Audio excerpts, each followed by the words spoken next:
Oke guys, kali ini kita akan mengomentari berita yang akan ngebahas tentang potensi Amerika Serikat untuk menginvasi negara Iran. Nah, untuk mengetahui konteksnya, mari kita bersama simak beritanya. Kita mulai videonya.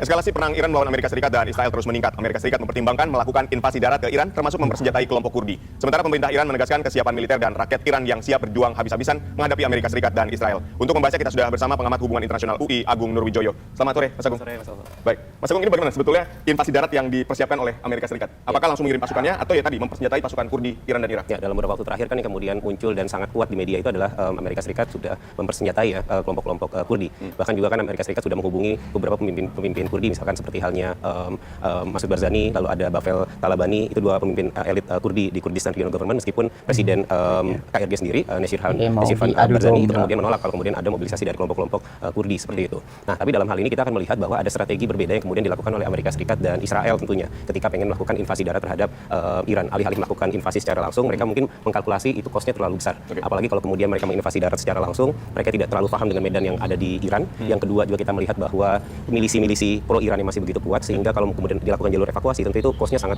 besar buat Amerika Serikat dan Israel tentunya. Apalagi kan Iran itu sangat luas ya, Mas ya. Jadi yang paling memungkinkan adalah menggunakan milisi kelompok-kelompok Kurdi ini. Menurut saya, hal yang sifatnya realistis sekarang dilakukan oleh mereka adalah melakukan invasi darat melalui milisi tentunya. Nah, kalau kemudian melakukan milisi, mungkin orientasi yang kemudian diharapkan pertama adalah terbentuknya nanti adalah fragmentasi di dalam. Jadi akhirnya akan ada bukan perebutan, tapi ada pertempuran antara kelompok milisi Kurdi Iran ini kan misalkan ada kelompok namanya PJAK. PJAK itu adalah Kurdistan Free Life Party. Nah, itu adalah kelompok yang memang selama ini menentang Tehran.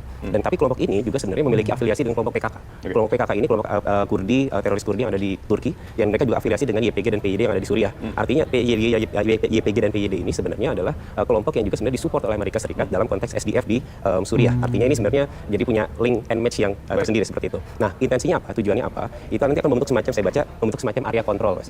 Atau kita bisa bilang juga sebagai buffer zone. Kalau sudah terbentuk semacam buffer zone, itu justru mempermudah invasi untuk kemudian bisa masuk, kalau kemudian nantinya ada pasukan Amerika Serikat atau mungkin Israel yang jadi membuka jalan dulu nih. Membuka jalan. Saya lebih melihat ke sana. Walaupun intensi pertama adalah tadi membentuk fragmentasi dulu, peributan di internalnya Iran. Jadi polanya adalah seperti halnya yang pengen terjadi seperti halnya di Suriah sebenarnya. Baik, mungkin biar pemirsa kita juga paham kelompok. Jadi kayak apa, pengen jadu domba gitu, yang dalam internalnya, ketika internalnya kacau gitu kan, si Iran tuh tidak maksimal dalam melawan Amerika Serikat dan Israel gitu. Jadi dibuat kacau dulu internalnya, setelah ada kacau gitu ya, setelah ada jalan tadi terbuka gara-gara kacauan tadi, itu Amerika itu akan lebih mudah untuk memasuki negara Iran, karena ya Iran tuh luas negaranya, nggak sembarangan bisa masuk begitu saja. Walaupun bisa masuk, ya tadi medan tadi itu menjadi kendala utama, jadi biaya ada tuh ya, pengorbanan juga ada, itu yang mungkin ingin diminimalisir sama negara Amerika dengan membuat keributan terlebih dahulu, sehingga memudahkan invasi darat gitu kan nantinya ketika waktunya sudah tiba. Beberapa negara sebetulnya, Mas. Nah, Kurdi ini, Mas, Kurdi ini kan sebenarnya sebuah bangsa yang tidak memiliki satu atap, tidak memiliki satu negara khusus, ya kan. Bahkan ketika kita bicara masa dekolonisasi di kawasan Timur Tengah, bangsa-bangsa atau suku-suku di kabilah-kabilah itu banyak memiliki negara tersendiri seperti itu ya. Tapi Kurdi tidak. Kurdi itu terbagi wilayahnya, ada yang tinggal di wilayah Turki, ada yang sedikit di wilayah Armenia, ada di Iran, ada di Suriah, dan ada di Irak. Jadi mereka tersebar di mana-mana. Kelompok yang pernah mereka memerdekakan diri yaitu kelompok Kurdis Regional Government. Sehingga saya tahun 2016 atau 2017 yang pemimpinnya waktu itu adalah Masud Barzani. Tapi dan ibu kotanya di Erbil, Irak. Tapi permasalahannya adalah ketika mereka memerdekakan diri waktu itu, tidak ada satupun negara di Timur Tengah kecuali Israel yang mengakui kemerdekaan dari KRG itu sendiri. Semua negara-negara di Timur Tengah menolak. Tehran menolak, Damaskus menolak, Baghdad menolak, Ankara menolak. Kenapa negara-negara ini menolak? Karena ini bisa menstimulus kelompok-kelompok Kurdi yang lain akan kemudian bereaksi. Sehingga ada gejolak itu akan muncul di beberapa negara. Kelompok Kurdi itu sendiri. Betul, ibarat seperti halnya sebuah bom waktu, tentu seperti itu. Nah, makanya kemudian di beberapa negara, kelompok Kurdi ini kemudian difasilitasi, diberikan ruang politik, diberikan ruang yang memang sesuai dengan keinginan mereka. Seperti halnya sekarang ada di Suriah, di Turki dan segala macamnya. Apakah kelompok Kurdi yang berada di Iran, Turki dan Suriah ini semuanya memang mendukung Amerika Serikat dan memusuhi Iran? Tidak, atau kepentingan aja? Semua punya kepentingan yang berbeda-beda. Kan beberapa kelompok-kelompok Kurdi, Mas, sebenarnya dalam sejarahnya itu sebenarnya sudah digunakan oleh Amerika Serikat sebagai tameng dalam beberapa kali pertempuran gitu ya. Ada kelompok Peshmerga, ada kelompok PJAK, PAK. Jadi kelompok itu begitu banyak ya. Kita tidak melihat Kurdi menjadi satu kesatuan, tapi dia kelompok yang memang sebenarnya terpecah-pecah juga gitu ya. Nah, ironisnya mereka seringkali kemudian digunakan oleh kelompok-kelompok yang punya kepentingan secara lebih khusus untuk tadi digunakan sebagai alat dan tameng tadi. Dan ini kan sesuatu hal yang sifatnya ironis seperti itu. Justru mereka seperti apa kekuatan dari Kurdi sendiri? Jadi kayak pion-pion dalam catur gitu yang dikorbankan dalam pertarungan, misalnya kayak mau menginvasi atau misalnya mau membuat kerusuhan. Nah, ini mungkin pion-pion ini yang digunakan. Jadi Kurdi ini dimanfaatkan untuk membuat kekacauan tadi, sehingga mempermudah Amerika Serikat untuk menguasai suatu tempat atau suatu wilayah gitu. Jadi dibuka dulu sama si Kurdi ini gitu, yang mau bekerja sama sama Amerika. Jadi nggak semuanya itu ikut semua. Jadi hanya sebagian mungkin yang punya sepemikiran ataupun punya paham yang sama, itu yang ikut sama Amerika gitu. Yang selebihnya yang lainnya mungkin enggak gitu ya. Jadi hanya sebagian saja. Bukan Iran yang juga menyatakan siap ketika Amerika Serikat bahkan pasukannya melakukan invasi darat, pasukan Amerika langsung yang melakukan invasi darat, bahwa Iran menyatakan kesiapan untuk melawan itu. Ketika bicara tentang kekuatan para milisi ini kan sangat tergantung dari bagaimana mereka mendapatkan support ya. Nah, tentu siapa yang memberikan support ini juga memberikan satu daya dorong dan daya tahan sebenarnya. Dan itu sesuatu hal yang memang harus diperhitungkan. Bagaimana kemudian kelompok-kelompok ini yang sebenarnya tidak terlalu familiar, ya, maksud familiar dalam konteks kita tidak terlalu familiar, tidak seperti hal kita mendengar namanya Hamas, kita tidak mendengar namanya Hizbullah, tapi kelompok-kelompok ini sebenarnya bergeraknya ya hanya di wilayah-wilayah tertentu aja gitu ya. Tapi mereka kalau daya dukungnya, daya supportnya besar, tentu mereka memiliki daya dorong yang kuat. Ya, apa namanya, daya imunnya juga lebih kuat. Baik, tapi ketika Iran menyatakan kesiapannya bahwa dia didukung oleh militer ya kemudian rakyatnya, sebetulnya apa yang menguntungkan Iran sampai dia berani menyatakan bahwa kita siap tidak gentar menghadapi Amerika Serikat ketika melakukan invasi darat? Buat Iran perang ini adalah perang eksistensial, Mas. Tapi buat Amerika dan Israel tentu adalah perang hegemoni. Ya, bagaimana mereka merebut pengaruh yang lebih besar, dominasi di kawasan Timur Tengah juga semakin masif dan seterusnya. Tapi buat Iran ini adalah perang eksistensial.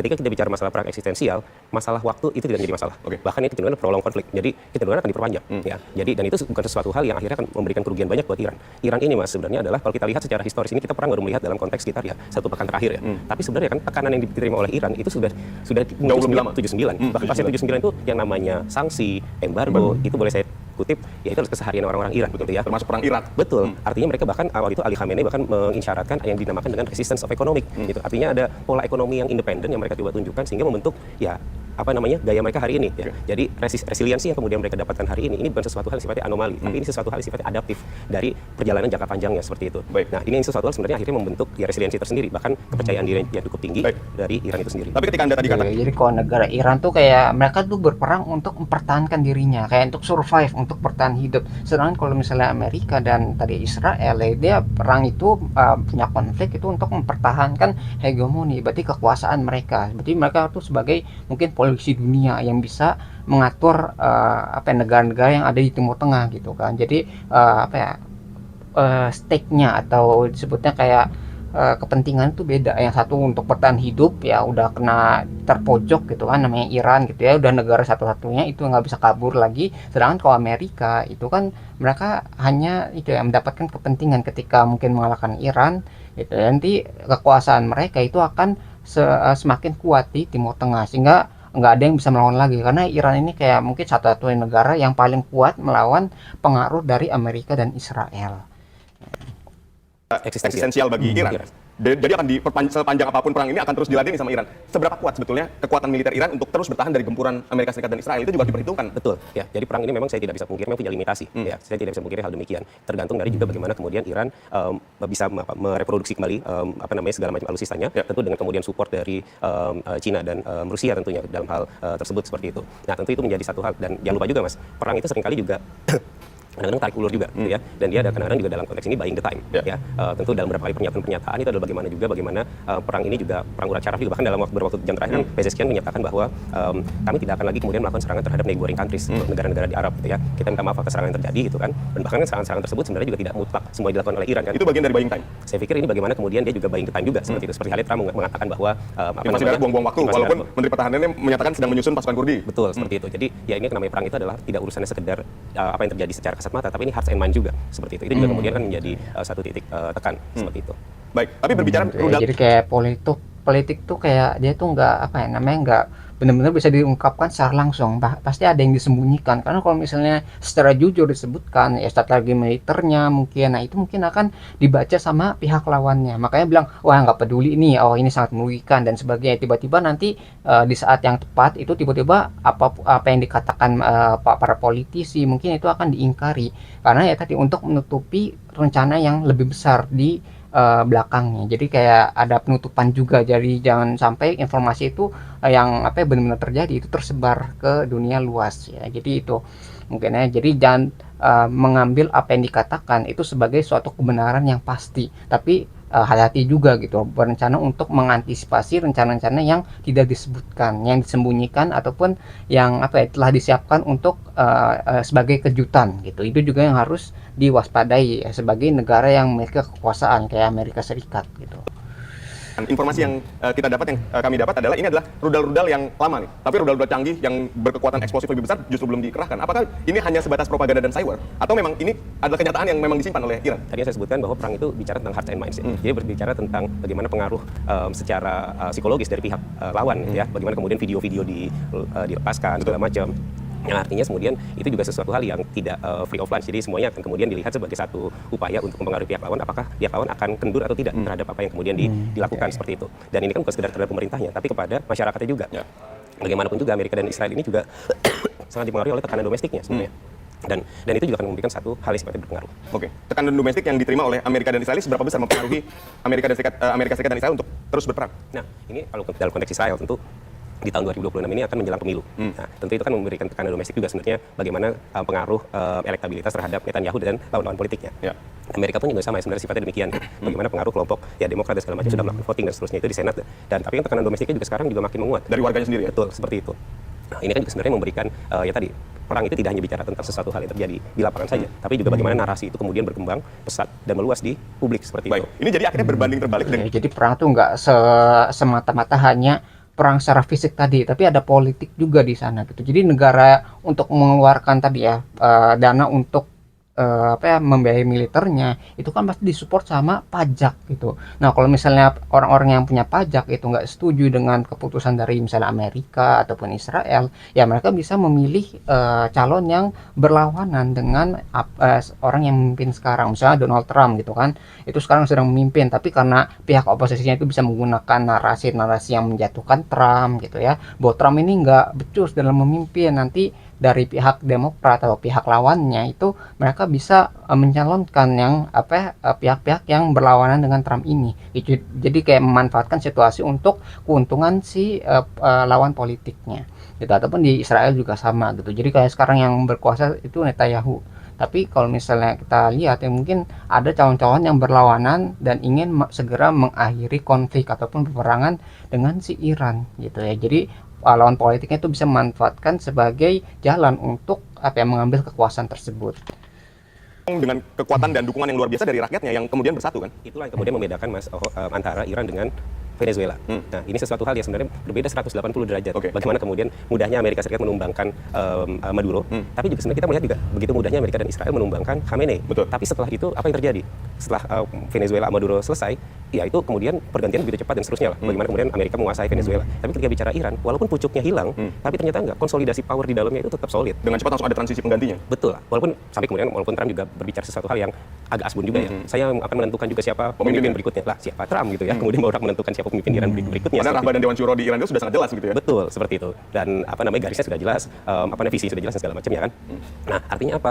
Iran ini secara struktur masih hidup gitu ya. Iran ini punya ideologi yang berbeda gitu loh. Artinya menumbangkan Iran itu bukan semudah menumbangkan Venezuela ya. Artinya sekarang kita sudah lihat pertempuran lewat rudal dan segala macam dan ternyata itu masih rudal-rudal yang biasa ya kan. Belum rudal-rudal yang akhirnya kemudian diluncurkan. Itu satu hal. Yang dua hal lain tadi bagaimana kemudian kita belajar bahwa ternyata prinsip resistance yang kemudian dimiliki oleh Iran ini menjadi satu ideologi yang begitu kuat yang membuat mereka bisa bertahan sampai sejauh ini. Tapi yang tidak bisa kita abaikan juga adalah jumlah korban tewas di pihak Iran yang mencapai 1.300 lebih dari 1.300 orang. Walaupun kita tidak tahu ya jumlah di Tel Aviv sendiri dengan bombardir yang begitu luar biasa dari Iran berapa jumlah di sana karena memang tidak pernah dibuka kan. Betul. Ya, makanya kemudian satu hal yang sebenarnya pun juga kan kita tidak bisa kemudian akhirnya sekedar menikmati ya Mas. Dalam hal ini every life itu matters ya. Bahkan setiap perang itu harus dihentikan. Semua ini sudah kita merasakan dampaknya lah ketika bicara masalah perang. Ini showcase yang tidak sekedar sebuah panggung tapi memiliki dampak yang luar biasa dan kalau prolong konflik ini kan menakutkan juga sebenarnya. Yang sekarang benar-benar miss adalah bagaimana kemudian komunitas internasional melakukan deeskalasi dari konflik ini sendiri. Tidak terlihat sama sekali sebenarnya upaya yang sifatnya lebih konstruktif misalkan dari PBB ya kan. Kalaupun Indonesia ingin ada Pak Prabowo punya inisiasi untuk kemudian melakukan mediator, saya pikir nggak bisa jadi single mediator, terlalu berisiko gitu kan. Ya, apakah kemudian juga dipercaya oleh kedua belah pihak gitu ya. Nah, tapi kalau kemudian jadi co-mediator bersama beberapa pihak yang lain itu jauh lebih memiliki daya dorong seperti itu. Tapi dilepas dari urus-urusan itu sebenarnya adalah upaya internasional, komunitas internasional untuk melakukan deeskalasi dari perang ini seperti itu. Semua akhirnya sekarang kan ya bagaimanapun juga Amerika Serikat di titik tertentu merasakan hikmahnya juga. Hikmahnya adalah ketika Hormuz itu ditutup, jalur minyaknya terganggu, negara-negara yang biasanya ketergantungan minyak dan gas dari Timur Tengah mulai mengalihkan ke Amerika Serikat.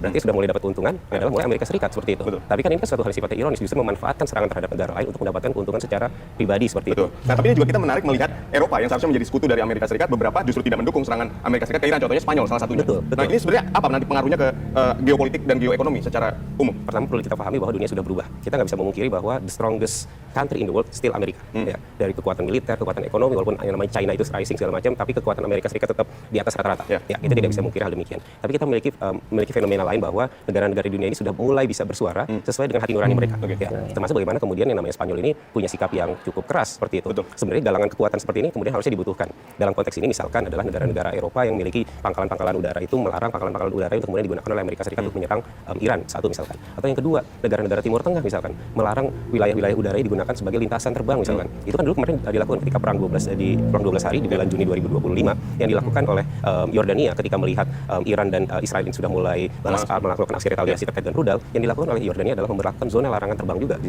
wilayahnya seperti itu.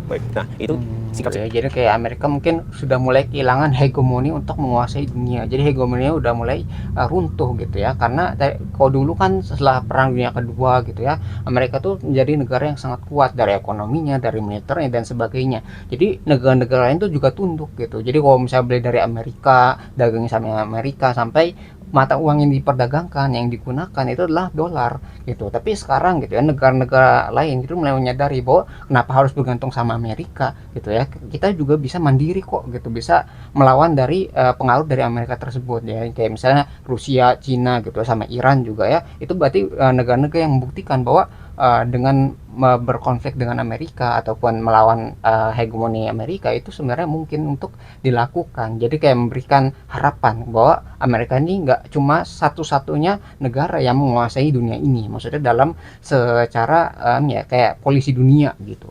Tapi Amerika juga sama, negara yang memiliki kekurangan dan kelemahan. Makanya negara-negara lain itu mulai mandiri dan mulai melepas ketergantungannya terhadap Amerika gitu ya. Jadi Amerika mungkin sudah mulai ketakutan ketika mulai kehilangan kekuatan ataupun hegemoni di dunia ini, di dunia internasional ya. mitigasi untuk kemudian menekan dari konflik yang terjadi. Termasuk juga ketika tadi kita bicara dalam konteks Kurdi misalkan, ibu negaranya Irak itu juga menyatakan bahwa ya dia tidak Kurdi tidak usah terlibat. Betul, Kurdi tidak perlu terlibat untuk kemudian ikut-ikutan urusan-urusan masalah ini. Artinya sebenarnya ada intensi yang kuat sebenarnya di kawasan untuk memitigasi konflik ini tidak meluas menjadi sebuah konflik regional seperti itu. Baik, Mas Agung, lalu bagaimana keterlibatan komunitas internasional khususnya PBB untuk menghentikan perang ini? Mediasi kan ini harus kembali ke meja perundingan, kemudian dilakukan di atas senjata, tapi kedua belah pihak ini masih sama-sama bertahan dan seolah-olah sebentar lagi kita menang nih. Ya, mekanisme-mekanisme yang ada meskipun beberapa mekanisme yang formal itu agak sulit, jujur ya misalnya sulit. Misalnya dalam konteks ini rapat DK misalkan. Itu penting nggak? Penting. Dan penting untuk kemudian meskipun ujung-ujungnya kita bisa sudah prediksi. Ya, ada veto dari Amerika. Betul, itu kita bisa prediksi. Tapi setidaknya mekanisme itu tetap harus dihidupkan, menunjukkan bahwa institusi ini masih hidup, gitu. Kalau institusi ini tidak bergerak sama sekali, orang makin akan meragukan, gitu ya. Nah, itu satu. Yang kedua, kalau itu tidak bisa berjalan, ada sistem mekanisme di Majelis Umum PBB, ya. Walaupun itu sifatnya ya tidak legally binding ya. Tapi walaupun ya mekanisme itu senantiasa harus dihidupkan. Artinya suara-suara yang memberikan statement, memberikan tekanan, itu sesuatu hal yang penting. Kenapa sih statement itu penting? Ini menunjukkan bahwa ada kesamaan sikap loh, gitu, antara kita dengan mereka dan dengan yang lain. Tapi mungkin nggak kita jadi mediator tadi? Singkat saja. Posibilitasnya kecil sih menurut saya. Ya, mungkin kalau kemudian apalagi itu kemudian berjalannya sebagai single mediator. Tapi kalau terus bersama negara lain? Kalau saya berjalan dengan negara lain itu jauh memiliki ruang yang lebih besar, tapi perannya hanya sebagai normatif broker, bukan strategic broker. Normatif broker dia hanya mendorong, ayo berdamai segala macam, bukan yang sifatnya strategic broker. Baik, terima kasih Mas Agung Nurwijoyo, pengamat hubungan internasional. Ya, jadi kayak kekuatan untuk mediasi juga harus di backing sama kekuatan gitu ya. Jadi kekuatan militer, kekuatan ekonomi gitu ya. Kalau misalnya punya kekuatan tadi, ya berarti punya suara yang lebih besar untuk mempengaruhi negara-negara yang bekerja sama dengan negara tersebut. Misalnya Amerika itu kan punya pendapatan yang sangat besar gitu. Kalau negara bekerjasama sama Amerika gitu, dia mendapatkan keuntungan di sana. Sedangkan kalau misalnya kita negara yang nggak punya apa-apa gitu untuk ditawarkan gitu, kita buat apa bersuara? Karena suaranya nggak bakal didengar juga. Makanya akan lebih baik kalau misalnya mau menjadi mediator itu bergabung sama beberapa negara yang cukup berpengaruh untuk mengubah hasil gitu, kayak mendiskusikan ataupun memberikan tekanan kan seperti tadi gitu ya, untuk cepat-cepat mengakhiri konflik ini, karena konfliknya udah mulai dirasakan dampaknya ketika saat Hormuz itu ditutup gitu ya, minyak dunia mulai berkurang, berarti harga secara internasional gitu ya minyak dunia itu akan naik gitu. Dan Indonesia gitu sebagai negara yang masih membutuhkan gitu ya perdagangan internasional tadi, minyak minyak dunia tadi, itu pasti akan merasakan dampak dari penutupan Selat Hormuznya. Jadi minyaknya naik, harga BBM, ketika harga BBM naik, maka harga segala bahan pokok juga akan ikut naik, karena ya tadi ini berhubungan dengan energi. Ketika energinya itu mengalami krisis, maka bagian-bagian lain, sektor-sektor lain itu juga akan dipengaruhi sama sektor energi ini. Nah, mungkin itu yang bisa kita pelajari dari berita ini. Kalau kalian tertarik dengan sumber beritanya, link sudah saya cantumkan di deskripsi video. Mungkin sekian yang bisa saya sampaikan, semoga video bisa bermanfaat. Kalau kurang lebihnya mohon maaf, kita ketemu lagi di pembahasan selanjutnya, insya Allah.